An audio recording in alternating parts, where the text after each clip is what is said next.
Boa noite a todos. Que Jesus, em sua infinita bondade, esteja sempre presente em nossas vidas.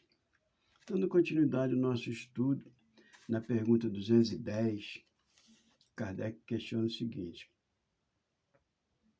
pelos seus pensamentos e preces, pode os pais atrair para o corpo em formação do seu filho um bom espírito e de preferência a um inferior? Entenderam a pergunta?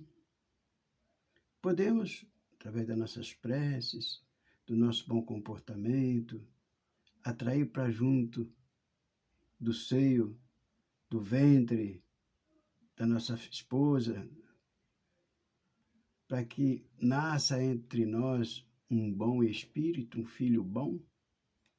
Resposta: não.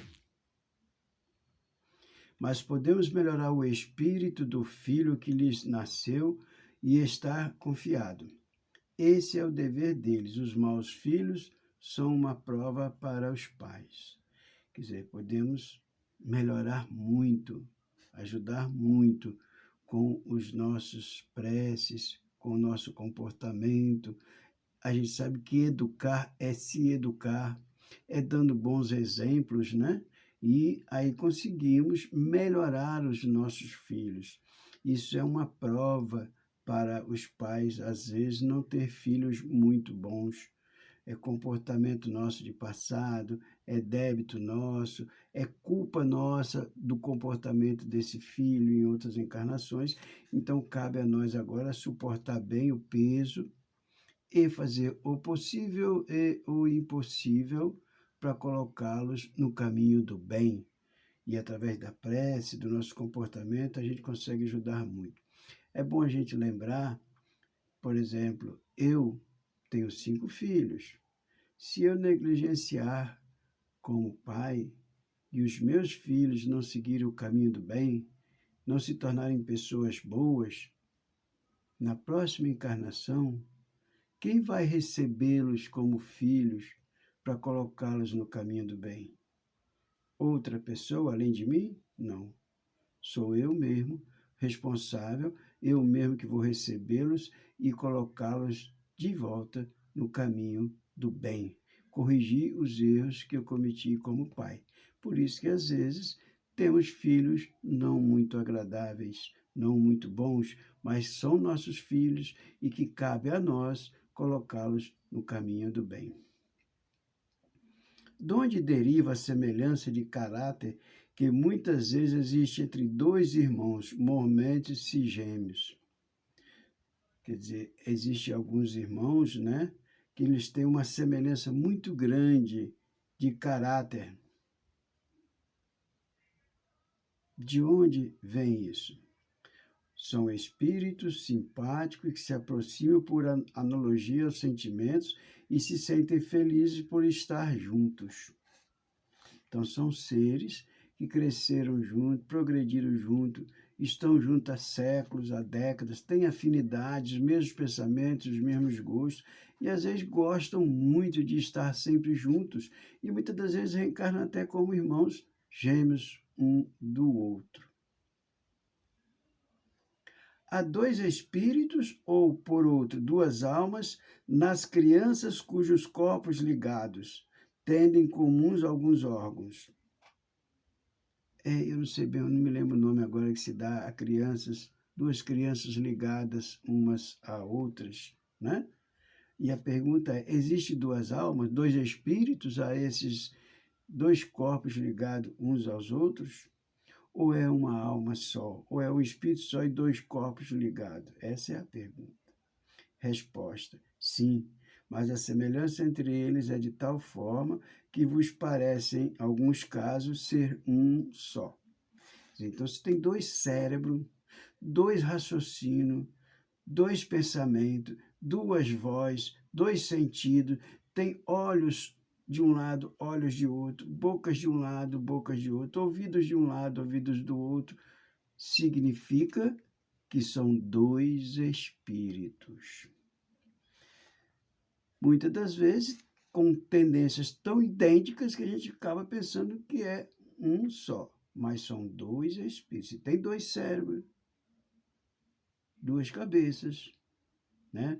São dois espíritos habitando o mesmo corpo. Pois que nos gêmeos, os espíritos encarnam por simpatia, de onde provém a aversão que às vezes se nota entre eles. Quer dizer, falamos agora há pouco que os espíritos gêmeos se encontram, se reencarnam por simpatia, por gostarem de estar junto um com o outro. Lemos agora há pouco. Essa pergunta já faz um questionamento diverso. E quando encontramos gêmeos que se detestam, que não se gostam, que um tem aversão ao outro, e aí então, como é que acontece isso? Por que disso? Não é de regra que sejam simpáticos os espíritos de gêmeos. Acontece também que espíritos maus entendem de lutar junto no palco da vida. Muitas das vezes são seres que já há décadas, há séculos, vêm se gladiando, vêm se agredindo, vêm se estranhando. Um não gosta do outro de forma alguma. E muitas das vezes, ou eles solicitam, ou a misericórdia divina entende por bem mandá-los para cá como gêmeos, uma oportunidade tanta para que eles desfaçam aqueles vínculos de animosidade que existem entre eles de passados. Mas muitas das vezes não conseguem, ou leva muito tempo para compreender isto. Por isso que às vezes encontramos gêmeos que também se odeiam, porque não é regra, como aqui falou, ser bom, ser amigos, ser idênticos todos os irmãos gêmeos. Às vezes, no palco da vida, se desfaz alguns séculos de ódio, de inimizade. Por isso que muitas vezes acontece isso.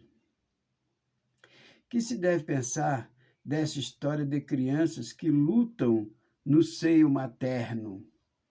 Será que pode acontecer isso mesmo? Duas crianças podem lutar no seio materno?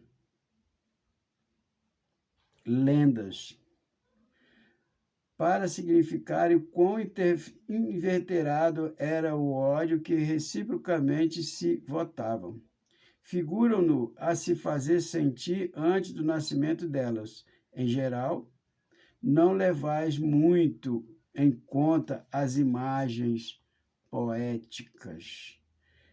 Então, isso é lenda, porque é difícil, né? O ser, quando está reencarnando, ele está sem esses recursos para lutar um contra o outro. Mas, né, aqui não afirma, né? Aqui os espíritos respondem dizendo que é lenda, que algumas pessoas dizem que acontecia, porque toda criança se mexe no ventre da mãe, no útero, toda criança se mexe. E às vezes, como é dois, se mexe muito mais. E aí, quando nasce e começa a ter ódio entre si, a mãe pode entender por bem que desde o ventre eles já brigavam. Mas é uma lenda. Que é que dá origem ao caráter distintivo que se nota em cada povo. Olha, agora já mudou. Agora já é o povo. Um caráter distintivo. Cada povo tem um caráter, tem um comportamento, uma maneira de ser. Também os espíritos se agrupam em famílias, formando-os pelos analogia dos seus pendores mais ou menos puros, conforme a elevação que têm alcançado. Pois bem, um povo é uma grande família formada por reuniões de espíritos simpáticos. Na tendência que apresentam os membros dessa família para se unirem é que está a origem da semelhança que existente entre os indivíduos. Constitui o caráter distintivo de cada povo. Julgas que espíritos bons e humanitários procurem, para neles encarnar, um povo rude e grosseiro? Não. Os espíritos simpáticos com as coletividades, como simpatia com os indivíduos. Naqueles em cujo seio se encontrem, eles se acham no meio que lhes é próprio. Vamos dizer assim, existe uma vila chamada Vila dos Pescadores. Ali você quase que só encontra pescadores. Vila dos Profetas, Vila dos Poetas, Vila dos Povos Caridosos, bairros, cidades. Então, os povos são uma grande família que se unem por simpatia e por os mesmos desejos. Ora, se você tem simpatia, se você tem os mesmos pendores que um povo de uma determinada região, por que você vai querer reencarnar num povo totalmente avesso aos seus desejos e às suas tendências? Então, um povo é uma grande família, e família sempre se reúne com os mesmos pendores. Por isso que cada povo tem um caráter, uma tendência, porque são os agrupamentos das pessoas das mesmas tendências. Dei como exemplo os pescadores, por exemplo, Vila dos Pescadores, né?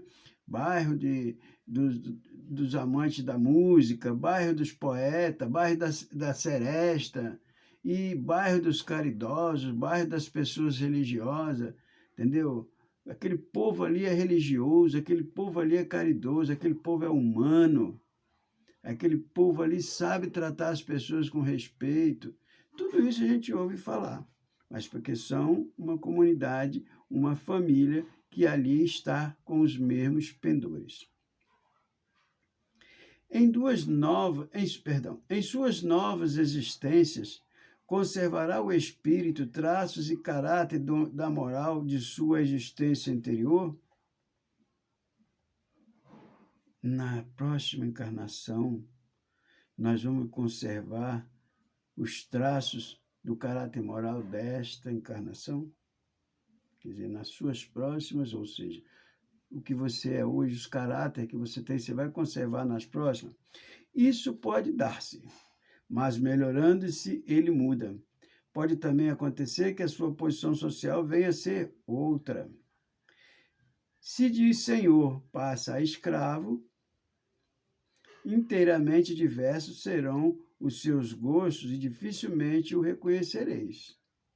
Sendo o espírito sempre o mesmo nas diversas encarnações, pode existir certas analogias entre as suas manifestações, se bem que modificadas pelos hábitos e posições que ocupe, até que um aperfeiçoamento notável lhe haja mudado completamente o caráter, porquanto, de orgulhoso e mau, pode se tornar humilde e bondoso, se arrependeu. É bom a gente lembrar também que nós não retroagimos, já falamos disso antes. Ou nós estamos sempre progredindo, sempre crescendo, ou nós estacionamos. Retroagir, não. Estacionar, sim. Eu posso desencarnar hoje, ficar 50 anos no plano espiritual e não progredir nada, não melhorar em nada, estacionar. E reencarnar daqui 50 anos e voltar aqui o mesmo Ricardo de 50 anos atrás. Posso reencarnar hoje, ficar 100 anos aqui e não mudar nada na minha vida, não progredir, não fazer nada, não tomar conhecimento de nada. Eu fico 100 anos estacionado, que é muito difícil acontecer, mas existe essa possibilidade. E chego no plano espiritual, do mesmo jeito que eu saí há 100 anos atrás. Os nossos planejamentos reencarnatórios são feitos em função do que nós somos quando estamos reencarnando. E o grande desejo do Pai é que quando de volta chegaremos, seremos outro em termos de caráter, de moral, de crescimento espiritual. O Pai nos manda para cá exatamente para isso, para crescermos espiritualmente, para progredirmos espiritualmente, para crescermos moralmente.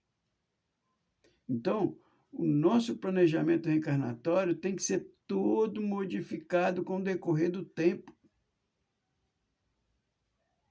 que é para isso que nós aqui chegamos. No meu caso, há 69 anos atrás, foi feito um planejamento reencarnatório para mim, em função do que eu era naquela época.